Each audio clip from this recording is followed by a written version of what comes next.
In a small, bustling village surrounded by towering mountains, there lived a humble farmer named Elijah.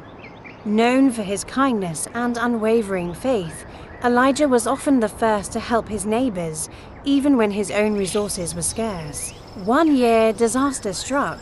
The rains failed, and the fertile lands turned to dust. Crops withered, and hunger began to creep into every home.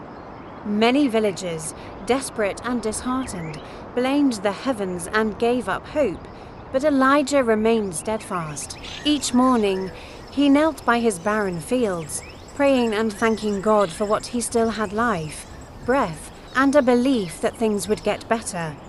His neighbors mocked him. "Elijah, why waste your time praying?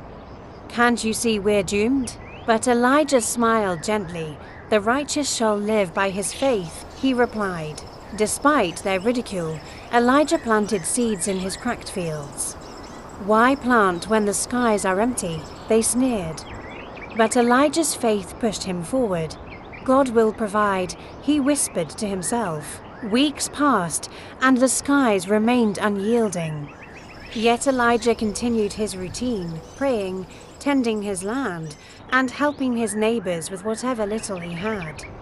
Then one fateful night, as he lay in bed, a powerful wind swept through the village, carrying with it dark clouds.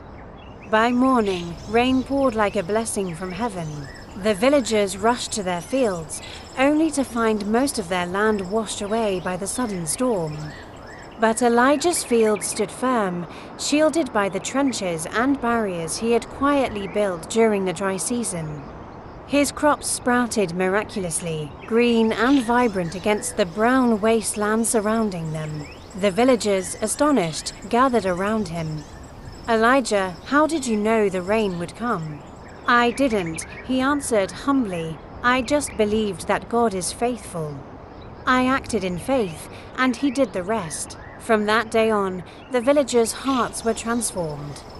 They saw that true strength came from faith, and that trusting in God, even in the darkest moments, could bring life where there was none. As Elijah shared his bountiful harvest with everyone, his words echoed through the village: "The righteous shall live by his faith." And so, the village flourished again, not just with crops, but with a renewed spirit of hope and trust in God. Please like and subscribe.